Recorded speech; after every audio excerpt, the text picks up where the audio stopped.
I feel shadows now upon me, and the angels beckon unto me.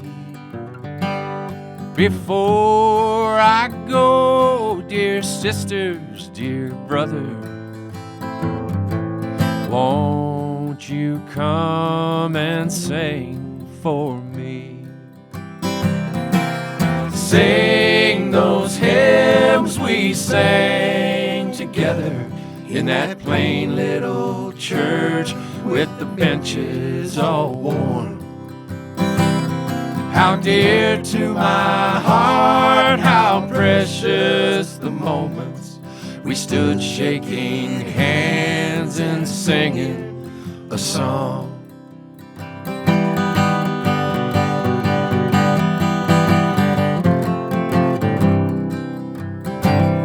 My burden is heavy, my way is grown weary.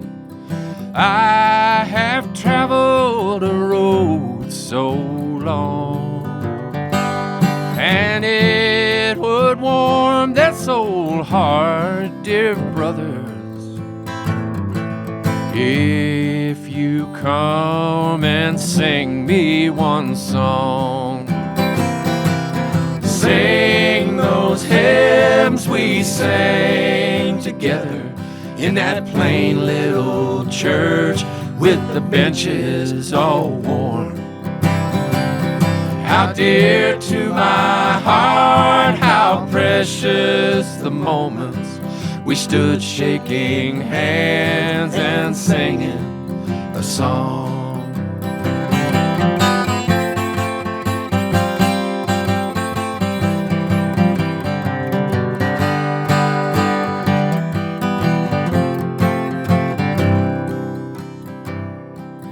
In my new home beyond the dark river, your sweet face no more I will see, until we meet where there's no more sad parting. Won't you come and sing for me?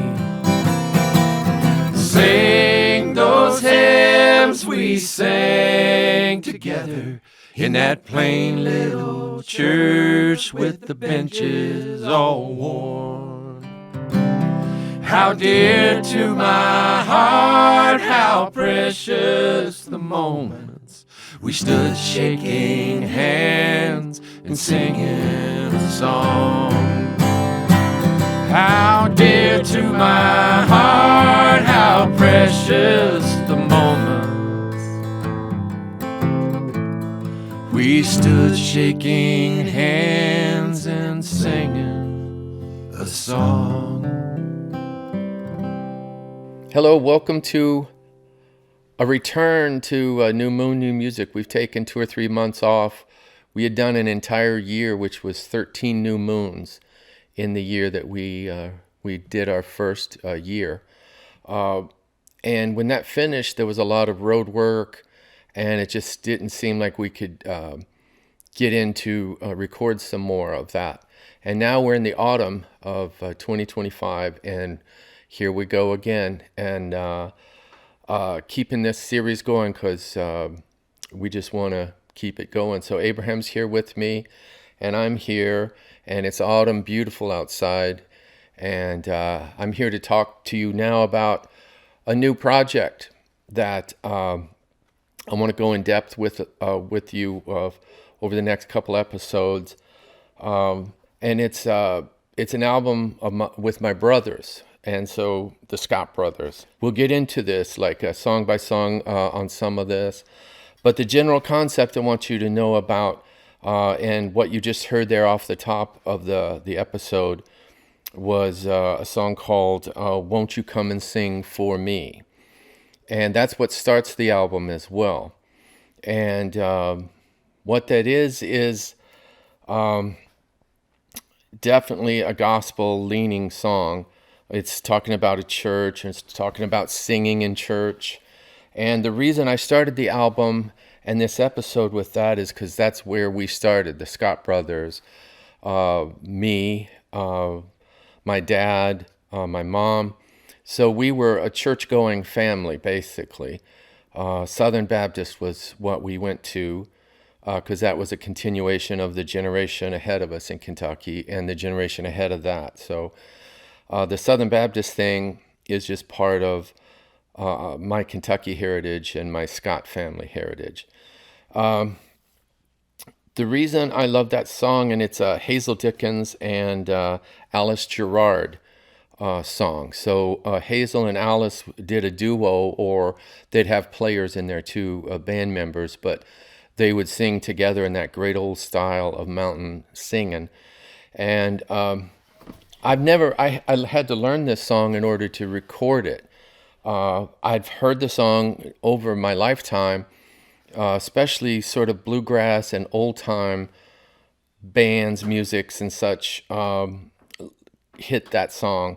Won't You Come and Sing for Me? I've heard it by Chris Thiele. I've heard it by bluegrass bands. I've heard it by Hazel and Alice. Even Tim O'Brien and Hot Rides and stuff. So it's a very recorded song. Every single version I heard, and I was listening to a bunch just to, because I like what it says, period. But I didn't want to do it the way everyone else did, which was in 4/4 time.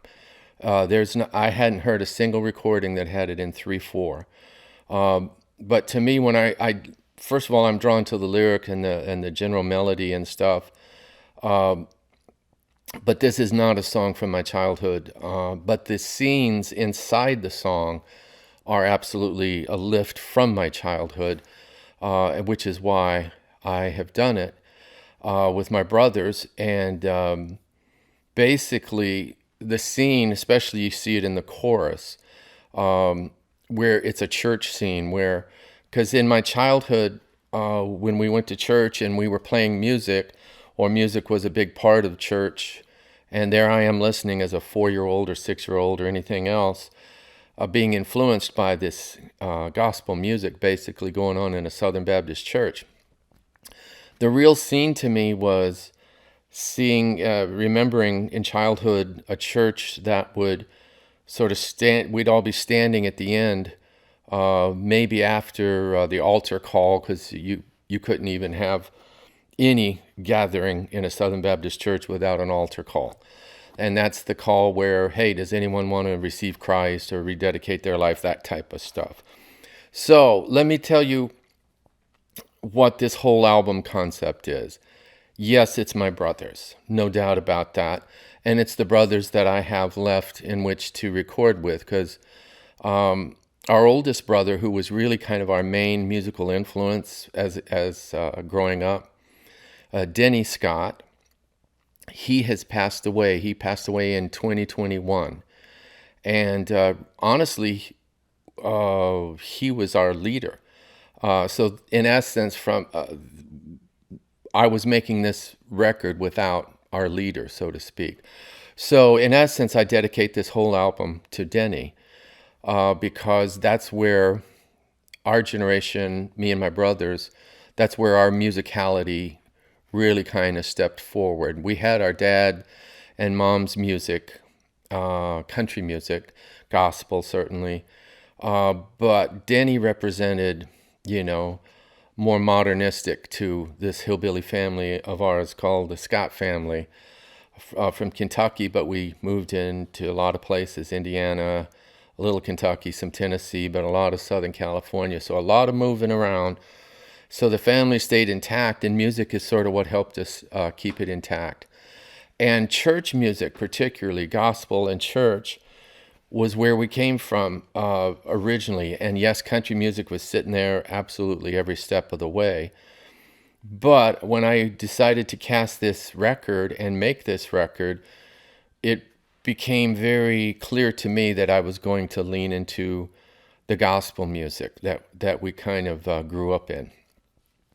Because if I'm going to tell the truth about where we came from, I would have to include church, because that was just part of the deal. So this record is dedicated to Denny, our oldest brother, because he was our musical leader, but he was also, in a way, our church forwarding leader, because Denny was a minister of music. He led the choirs and such by the age of his 16.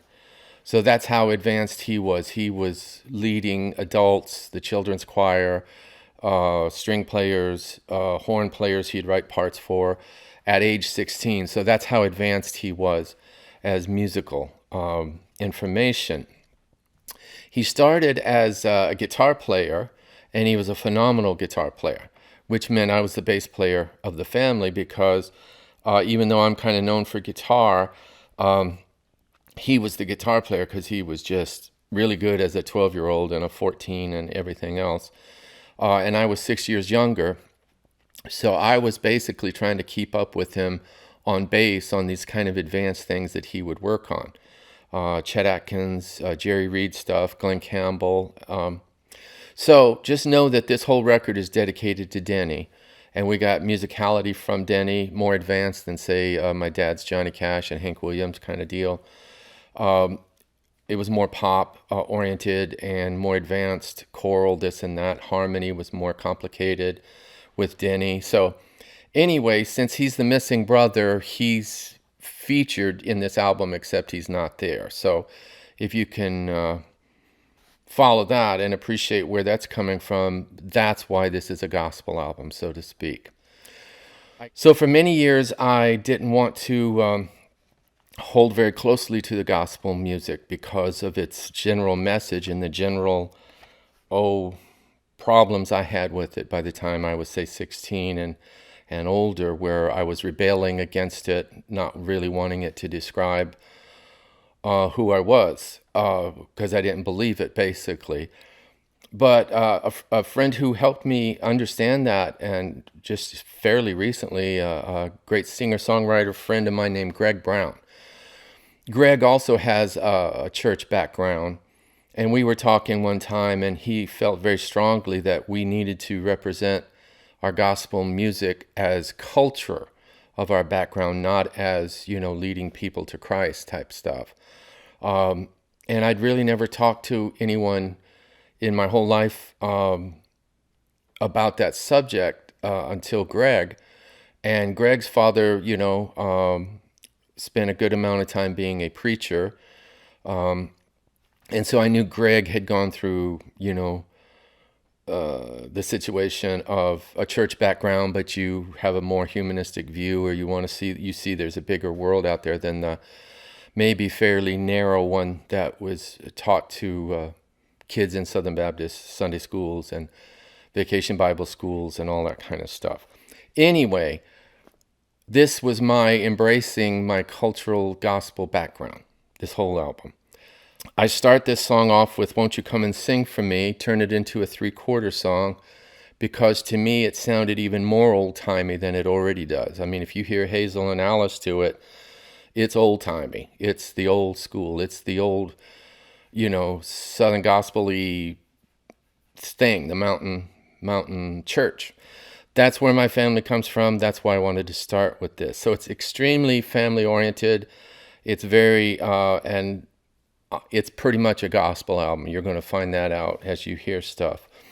So I want to play for you just a little bit here, a little dialogue, really a monologue of Denny. Just before he passed, maybe a week or two before he passed, we all kind of gathered up in his town at that time of Hemet, California, in January of 2021. And he was feeling well enough to come out of the bed. His son carried him out and put him in a lazy boy, and we were all sitting around in the living room, so you'll hear a bunch of noise, because we're having, I guess, a party of sorts, a celebration. Denny's strong enough to sit up and talk. So have a listen to Denny talking about music for us when we were kids, and then I'll play another song. Here's Denny. Hank Williams, Johnny Cash, Lefty, whatever he did, Hank Snow, we were there with him. And there's boxes too. Okay. And it helped. It helped our foundation of music. Oh, that's awesome. But then we to go on Yeah. and put our brains to the test and our hearts. Because we can play Hank in all 12 keys.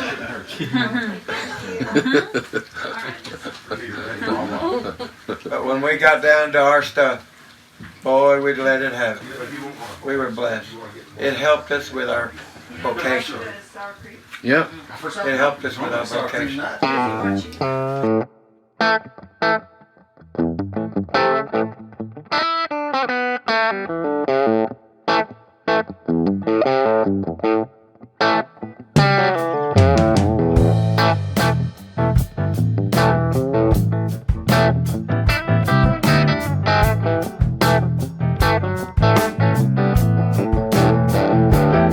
Well, a man walked down by Galilee, so the Holy Book does say.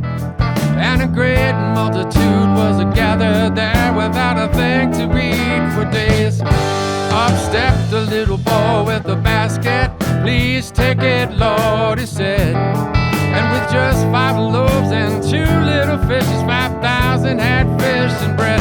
Who was it, everybody? Was Jesus. Who was it, everybody? Was Jesus. Who was it, everybody? Was Jesus. It was Jesus Christ our Lord.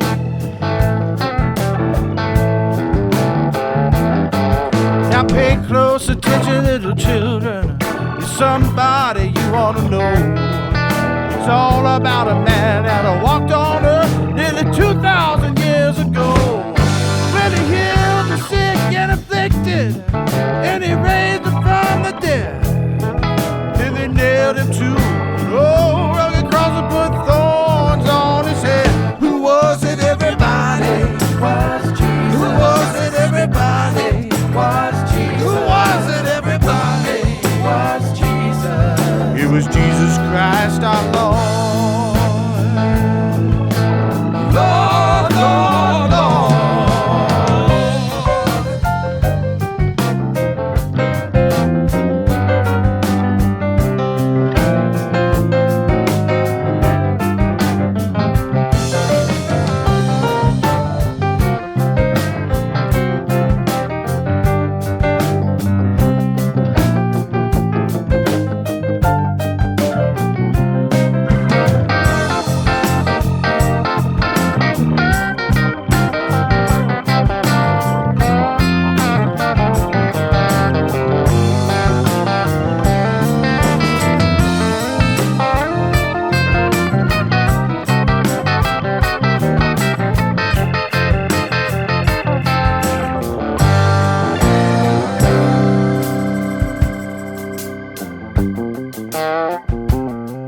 Well, they took him down and they buried him. And after the 3rd day, when they came to the tomb, they knew he was gone, cause the stone was rolled away. He's not here, oh, he has risen, the angel of the Lord then said. And when they saw him walking with the nail-scarred hands, they knew he'd come back from the dead. Who was it, everybody? Who was it, everybody? Who was it, everybody? Oh, it was Jesus Christ our Lord. Who was it, everybody? Who was it, everybody? Who was it, everybody? Well, it was Jesus Christ. It was Jesus Christ our Lord. Who was it, everybody? Who was it, everybody? Whoa, it was Jesus Christ. Oh, Lord.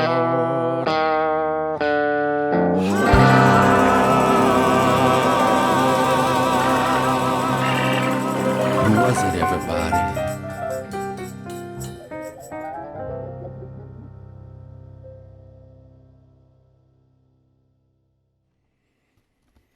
So there you go. There's Denny talking to us. He probably died another week or 2 later from this. But he was feeling good enough to be as animated as you hear him being in that audio clip. And then you heard a song called Who Was It, Everybody? it was Jesus. And from what we can tell, we think it's written by Johnny Cash. That seems to be the credits we find so far. I can tell you 100% that's where we learned it, because my dad loved Johnny Cash, and Johnny, would do gospel albums. As a matter of fact, one of the reasons I hear that he went on to Columbia after Sun Records was so that he could do more like what he wanted to do. So if you follow Cash's career from Columbia forward, he was doing things he wanted to do. There was the, he had a Native American themed album. He had work songs albums. He had gospel songs albums. He had song albums where he'd go to Israel, in the Holy Land. And so, but he'd also do, all the Johnny Cash things we all know about in Folsom Prison and San Quentin and everything else. But Cash did very much want to bring in gospel into his new record deal of Columbia. One of those records was where my dad would play it all the time, especially Sunday mornings. And Who Was It, Everybody? It Was Jesus by Johnny Cash is one of those that we grew up hearing. So basically, some of my brothers, I guess it was 3 of us, would take turns with a verse. So I start off the song, my vocal, then the next verse is David, our keyboard playing brother. He's our youngest brother, and the next verse is Dale. And so those 3 verses are represented by those 3 vocalists. And then on the choruses, Dale comes in, who's the drummer, as Harmon, the next verse, like that. So that's how that song kind of comes about. And again, it comes from straight up Johnny Cash is how we all grew up doing it, hearing it. Our dad actually did this song. So that's where that one's coming from. So the title of the album is I'll Meet You in a Song. I wrote this song with James Otto and with Levi Lowry and Wyatt Durrett. And we were out at Wyatt's place, maybe Charleston, South Carolina, something like that, somewhere near there. We all kind of left. James lives in Nashville area, so do I. And Levi's more like, I guess, Atlanta-ish or something. So we all wound up at Wyatt's place and wrote this song, and actually about 3 other things. This is one that when it came out, as we were writing, I knew it was like, whoa, this is me and my brothers. Because in the lyric you'll hear, there's conflict amongst the narrator and someone who the narrator is talking to. And it's really emblematic of my brothers, in where politically we couldn't, with some of my brothers, about half of them, you couldn't be more opposed politically, for example, or maybe worldview, possibly, or thoughts about God and religion and stuff. So there's very polarized situations going on, but where we meet is music, which this album is a result of. And so that's where this idea, I'll meet you in a song. If I have conflict with you or you with me, that's one thing, but I'll meet you in a song. And it's not a threat. It's more like that's where maybe we could be have more of a conversation. But this is all sitting in the song. But I was really thrilled to see this song come about and say these things, and with the help of my fellow writers. And so that's what you're going to hear right now, and why it's the title of the album. And listen to particularly the lyric in this, and hear that sort of trying to embrace the subject of how do you work with conflict, even with family. And you'll hear that subject in this song. And again, it's the only one that I really had a hand in writing. Otherwise, I was looking back to our childhood and pretty much pulling songs from our past. So here's myself with the Scott Brothers doing I'll Meet You in a Song.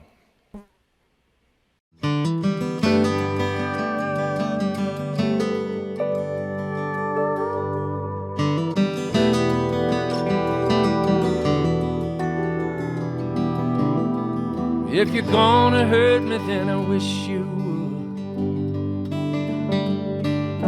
Leave it on the table and be gone and good. I know I'm sorry is what you want. Oh, and it's sitting right here on the tip of my tongue. I ain't afraid to say I'm wrong. It might take a little and it might take long. I'll pour it on paper after you're gone. I'll meet you in a song.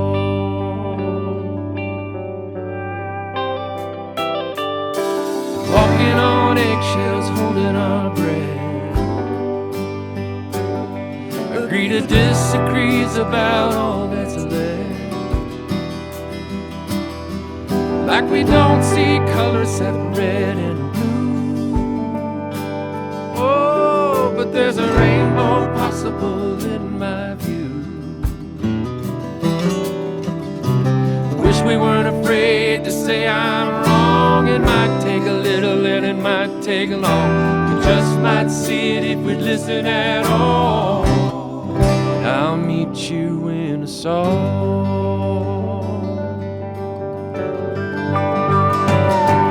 And the truth's in the melody. It takes two to make harmony. And we're stronger when we sing along. So sing along. And I'll meet you in a song.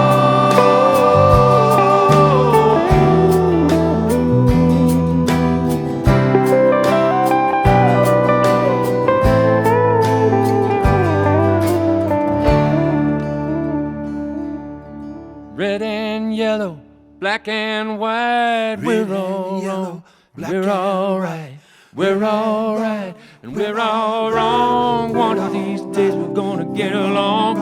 It might take a little and it might take long. And I'll meet you in a song. Shall we gather at the river? Where at least I know I'm free. Imagine all the people. Put the load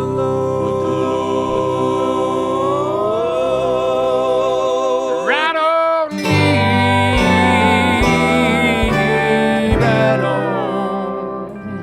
right on me.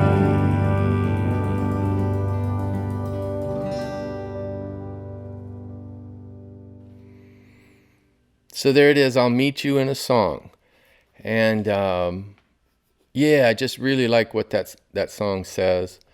And it fit perfectly into this album because it's my brother's. And it's that. We might disagree in other ways, but we might be just fine singing harmony or working on music, and that's the case, actually. So that's what we got there. So understand that the Scott brothers, you know about Denny Scott, I was telling you, the one who passed. And on drums we have Dale Scott and vocals. I'm the next in age, and the next one is Don Scott, and the youngest is David Scott. So we all sing and play on this recording. So David, the youngest, plays keyboards and sings, great singer, and this album really highlights that. Don Scott is the bass player and a great singer too. You'll hear that. He's throughout as well. There's me in there singing. I'm singing a fair amount of leads on this whole album, actually, but I do share the spotlight, like what the next song will be, for example.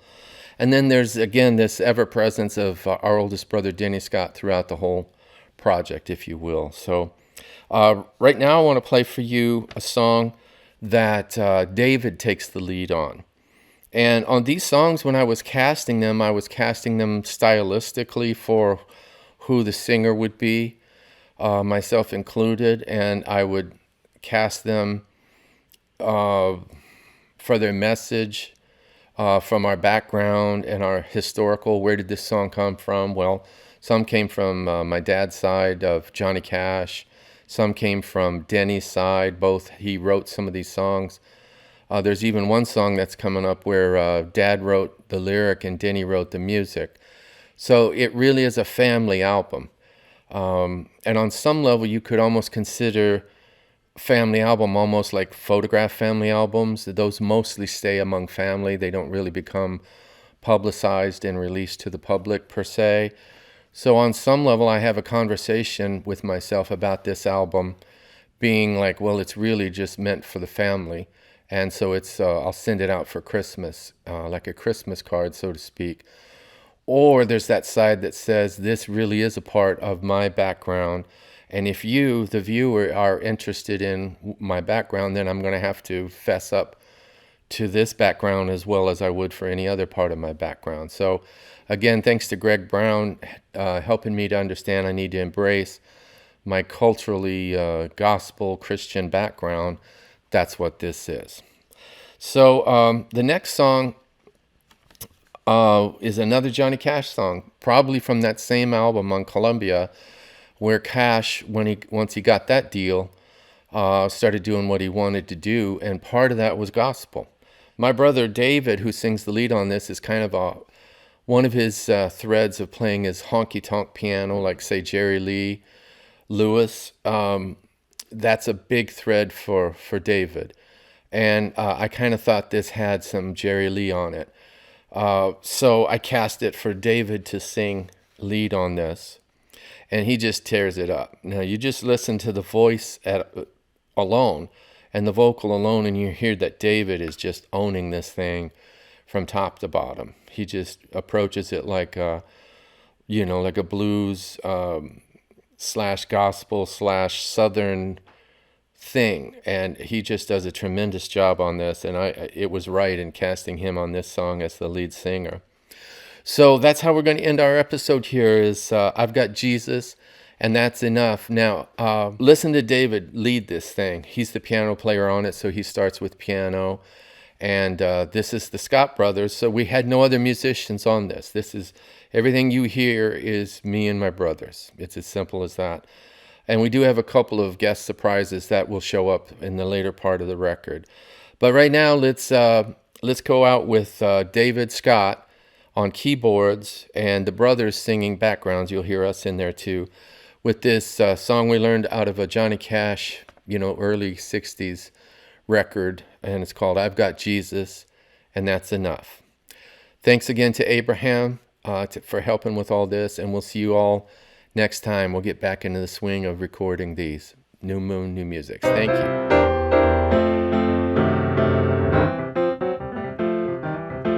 Well, there's always somebody talking about me.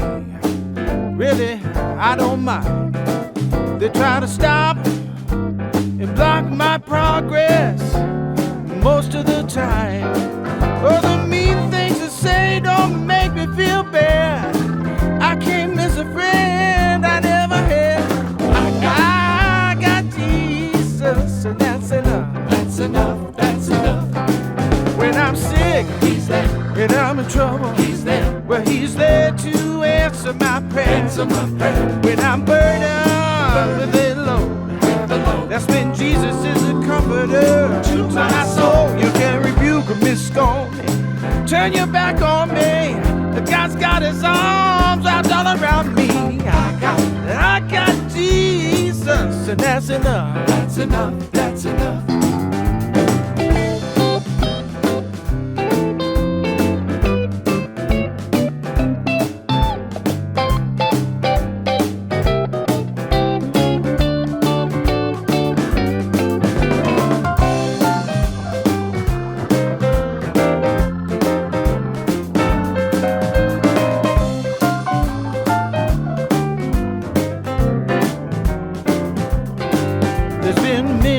Time when I didn't have a dime, I didn't tell nobody but the Lord.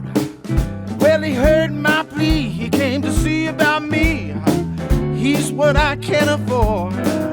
When you put me down, Jesus pick me up. He sticks with me when the going gets tough. Oh, I've got Jesus, and that's enough. That's enough, that's enough. He's my great emancipator, my heart regulator. Yes, he is. Yes, he is. He can make my way right and my burdens lighter. Yes, he will. Yes, he will. You can rebuke me, scorn me, turn your back on me. Oh, God's got his arms wrapped all around me. I've got Jesus, so that's enough. That's enough, that's enough.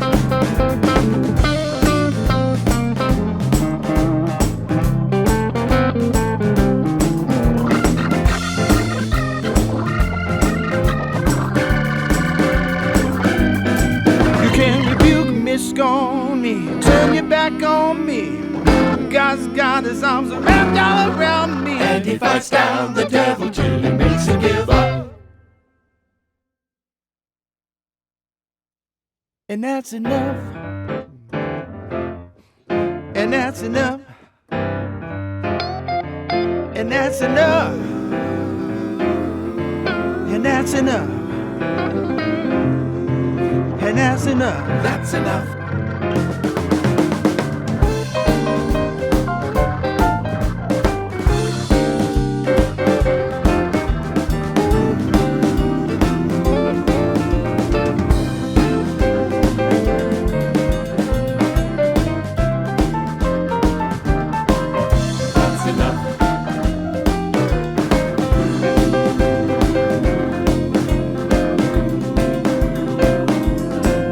That's enough. That's enough. Oh, that's enough. That's enough. Yes, that's enough. That's enough. That's enough. That's enough.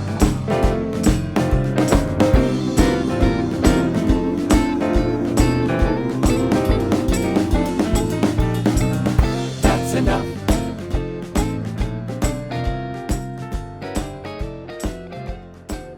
That's enough.